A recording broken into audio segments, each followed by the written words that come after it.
Sebenarnya Ya, seperti apa ancaman El Nino yang katanya akan mulai datang dan dirasakan per Agustus atau September ini, Prof? sebenarnya ancaman El Nino itu bukan pertama kali kita rasakan ya. Kita pernah mengalami kondisi El Nino yang sangat ekstrim tahun 1997-98 eh, dan yang terakhir 2015-2016. Pada tahun ini pun kita akan mengalami hal serupa, tetapi sepertinya tidak se ekstrim Hmm. seperti tahun-tahun sebelumnya 2015-2016. Mengapa saya katakan tidak terlalu ekstrim? Saya lebih percaya kepada data track record sebelumnya. Dari awal Agustus 2020 hingga awal Januari 2023, kita mengalami apa yang dikatakan sebagai era La Nina, Hmm. sehingga kita hampir mengalami apa ya, musim basah, musim kemarau basah gitu ya. Hampir 30 bulan, hampir 30 bulan kita tidak merasakan adanya panas gitu ya. Namun kondisinya sekarang sudah mulai berbalik gitu ya.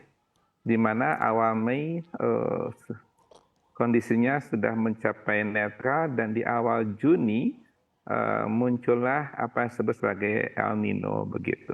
Baik, Nah, kalau terjadi perbedaan, kenapa kok ada yang mengatakan Agustus September, ya.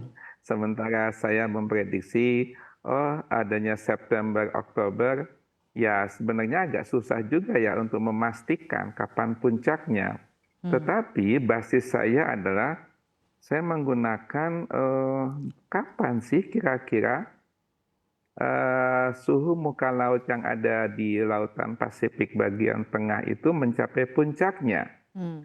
Dan hasil pengamatan dari berbagai lembaga dunia seperti yang ada di pihak POAMA Australia itu, kemudian saya bandingkan dengan data yang lain, ternyata itu mencapai puncaknya memang tidak lagi Agustus September, melainkan Tapi ada Oktober. sedikit pergeseran September Oktober. Ya, baik. Nah, jadi ada sedikit pergeseran di mana eh, saya lebih cenderung mengapa kok tidak Agustus September? Yaitu Ya, Agustus September itu kan saya prediksi sekitar bulan Mei.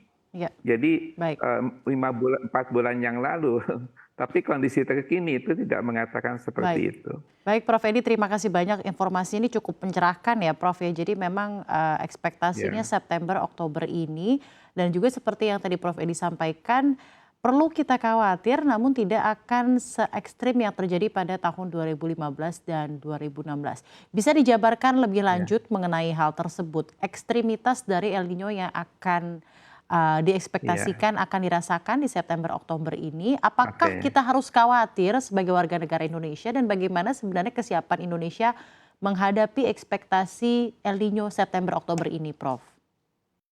Oke, jadi gini, sebenarnya kata ekstrim itu ada dua, saya mengacu kepada dua dua parameter. Satu adalah kekuatannya, puncaknya, amplitudenya. Apakah dia di atas nilainya di atas 2 atau 3 gitu ya. Hasil perhitungan saya memang angkanya itu tidak hampir samalah dengan 2015, tetapi durasinya itu nggak terlalu lama karena setelah menjelang akhir tahun gitu ya, probabilitas ini itu sudah menurun di bawah 90% begitu. Jadi saya melihat puncak El Nino itu 2 September atau Oktober itu hanya berlangsung sekitar 1 bulan itu saja, karena setelah itu dia tidak lagi menunjukkan powernya yang begitu besar. Yang kedua adalah tidak hanya faktor El Nino saja, Hmm. karena saya melihat gini bahwa El Nino itu akan lebih dahsyat Hmm. impact-nya bila mana ada faktor lain pengganggunya. Hmm. Pengganggunya itu siapa? Contohnya? Yaitu yang mini El Nino ya, yaitu disebut sebagai Indian Ocean Dipole begitu, IOD. Hmm. Dan saya telah mengecek bahwa di bulan Agustus kekuatan IOD itu sekitar 1,1. Dan di bulan September dia kekuatannya baru meningkat 1,2.